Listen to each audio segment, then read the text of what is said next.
Hello friends, आज की इस वीडियो में हम सीखेंगे गरम कपड़े से पैंट की कटिंग। तो फ्रेंड्स, ये मेरा 2.5 मीटर टोटल कपड़ा है, तो इसकी मैं कटिंग करना बता दूँगी।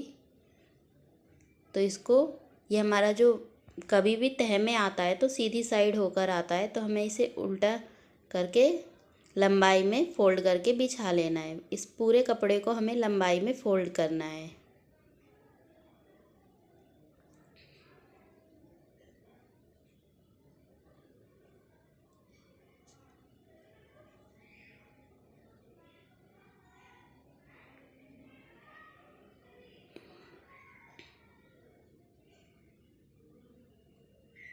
इस तरह से लंबाई में फ़ोल्ड करने के बाद इसको अब हम जो हमारी चौड़ाई थी यानी विड्थ में फोल्ड करेंगे इस तरह से।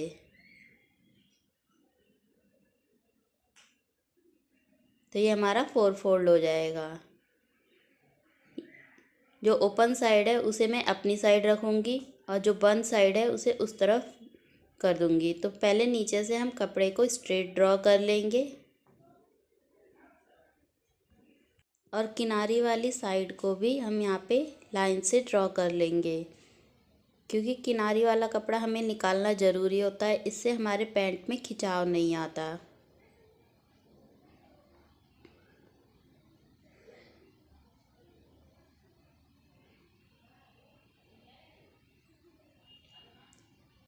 आप किसी भी साइज़ का बनाएंगे तो आप कमर को 3 से डिवाइड कर ले, आपका जो भी मेज़रमेंट होगा वो आ जाएगा।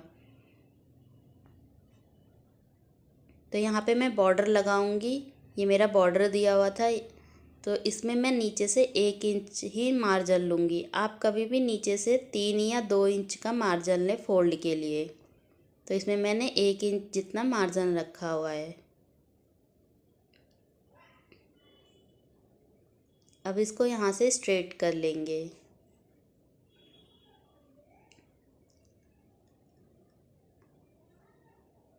अब जहाँ से हमने 1 इंच ऊपर लिया था वहाँ से पैंट की लंबाई ले लेंगे। तो पैंट की लंबाई मैंने 35.5 इंच ली हुई है और आसन 12.5 इंच। जो हमारा कमर का साइज़ निकला था वही मैंने आसन भी लिया हुआ है। तो मैं इसमें मेरी जो हिप साइज़ थी 40, उसके अकॉर्डिंग लिया हुआ है। तो 40 को मैंने 4 से डिवाइड किया और 2.5 इंच एक्स्ट्रा प्लस कर लिया है। सॉरी, ये दूसरी साइड मैंने 1 इंच शायद एक्स्ट्रा निशान लगा लिया। तो लंबाई को मैंने यहाँ 35.5 पे रखा और इसको यहाँ पे निशान लगाया और ये आसन वाली लाइन पे मैंने निशान लगाया। अब यहाँ पे इसको हम सीधा मिला लेंगे।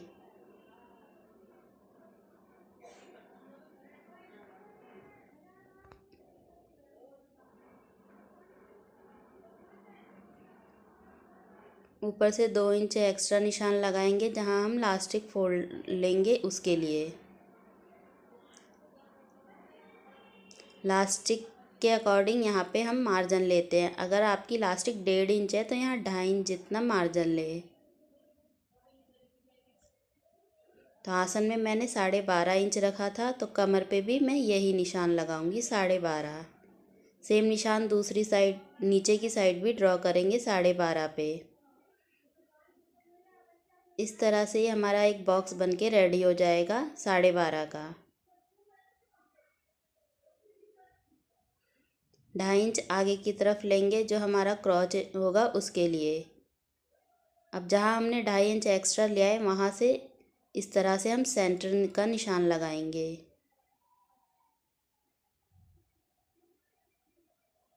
ये हमारा सेंटर मार्क आ गया। सेंटर हमारा आया है 7 इंच। तो नीचे की साइड से भी मैं 7 इंच पे निशान लगाऊंगी और इसको इस तरह से सीधा मिला लेंगे।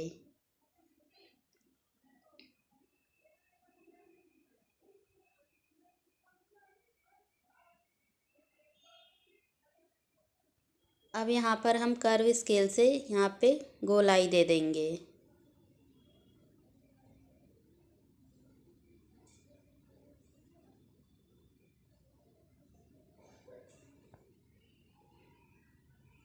तो यहाँ पे मोहरी मेरी 6.5 इंच टोटल रहेगी तो इसमें मैं मार्जिन प्लस करते हुए जो सिलाई के लिए मैं रखूँगी, तो यहाँ सेंटर से 4 इंच आगे की तरफ और 4 इंच पीछे की तरफ हम निशान लगा लेंगे। अब इसको कर्व स्केल से जो हमने यहाँ पे निशान लगाया था आसन वाले से, वहाँ से मिलाते हुए नीचे की साइड से इन दोनों में निशान बना लेंगे। अब यहाँ पे जो हमारा कोना निकला है ना, इसको हम स्केल को दूसरी तरफ पलटेंगे और यहाँ से गोलाई दे देंगे।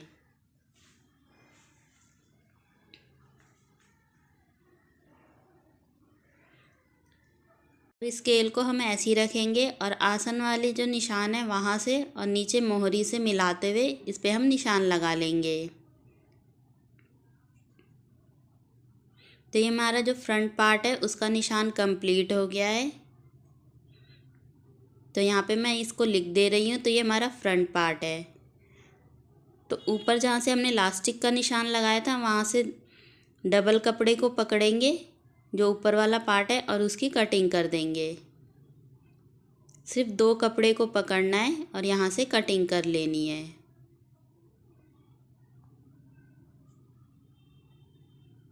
अब इसको यहाँ से हम खोल लेंगे।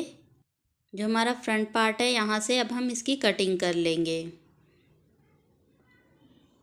तो हमें सिर्फ ऊपर वाले पार्ट में यानी फ्रंट पार्ट की कटिंग करनी है, नीचे वाले से नहीं करनी अभी। अब यहाँ पे हम सीधा फुट्टा लेंगे और इन लाइनों को आगे की तरफ बढ़ा लेंगे, आसन वाली लाइन को, और ऊपर जो हमने लास्टिक का निशान लगाया था उस वाली लाइन को आगे की तरफ बढ़ाना है। अब यहाँ से जो हमने ये निशान लगाया है इसको 1 फुट्टे जितना ही मार्जिन रख के आगे की तरफ बढ़ाना है पीछे वाले पार्ट में। तो पीछे वाले पार्ट में हम यहाँ पे 1 फुट्टे जितना ही रखते हैं। ऊपर से 2 इंच एक्स्ट्रा लेंगे और इसको इस तरह से तिरछा मिला लेंगे।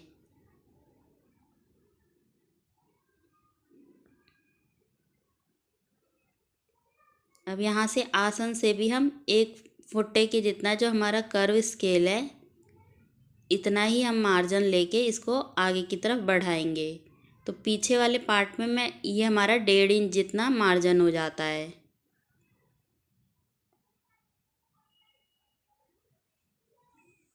आगे वाले पार्ट से हमें 1.5 इंच जितना एक्स्ट्रा रखना होता है, तो पीछे का पार्ट हमारा 1.5 इंच बढ़ जाता है।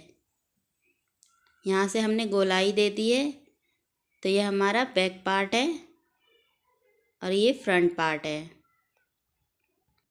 अब हम इसकी कटिंग करेंगे। जो इधर से बंद साइड थी मेरी साइड से, तो इधर से मैं चारों पल्लों को एक साथ काट लूँगी। अब फ्रंट वाले पार्ट की मैंने आसन वाली साइड से कटिंग कर रखी है, तो उसमें मैं पीछे वाले पार्ट की कटिंग कर लूँगी।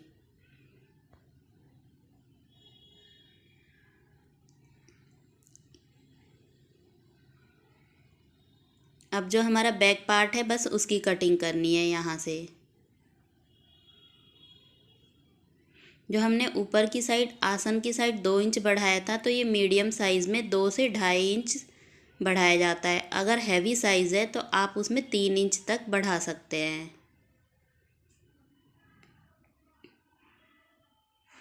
यहाँ पे मैं कट लगा लूँगी।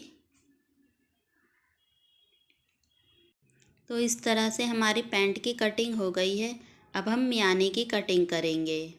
जो हमारा ये साइड से बचा हुआ कपड़ा है इसी से हम मियाने की कटिंग करेंगे। नीचे से जो ये स्ट्रेट है इसको हम कटिंग कर लेंगे और ये मेरा डबल फोल्ड में कपड़ा है।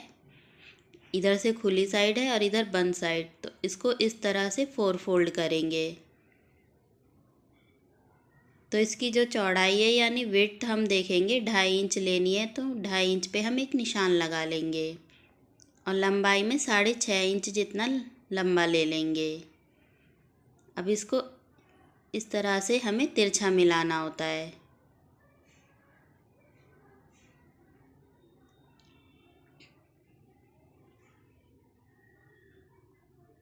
और इसकी कटिंग कर लेंगे।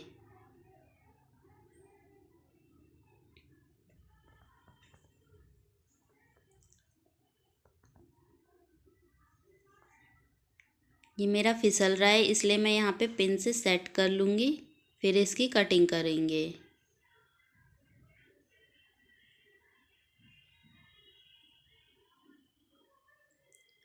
और यहाँ से आधा इंच या 1 इंच जितना आप कट कर ले।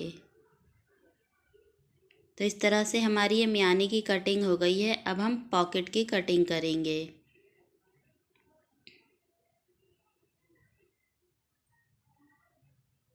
तो साइड से जो ये कपड़ा बचा हुआ था, इसी में से हमारी ये पॉकेट निकल के तैयार हो जाएगी। तो जेब की लंबाई 13 इंच हम रखते हैं। 13 इंच से ज़्यादा लंबी पॉकेट नहीं बनती, तो आप 13 इंच ही लंबी रखें। जहाँ से अब निशान 13 इंच लिया था, उसको हम यहाँ से सीधा कर लेंगे। बंद साइड से अब हम यहाँ से 5.5 इंच पे निशान लगाएंगे और नीचे की साइड से हम 6.5 इंच पे निशान लगाएंगे और इसको इस तरह से मिला लेंगे।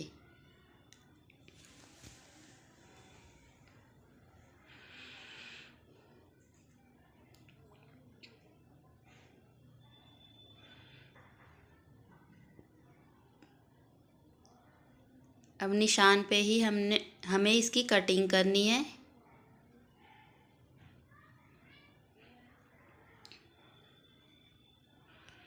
इसको यहाँ से 1 इंच पे हम गोलाई दे देंगे। तो इस तरह से हमारी ये जेब की भी कटिंग हो जाएगी। फ्रेंड्स, आपको मेरी वीडियो समझ आई तो मेरे चैनल को कमेंट करके ज़रूर बताएं।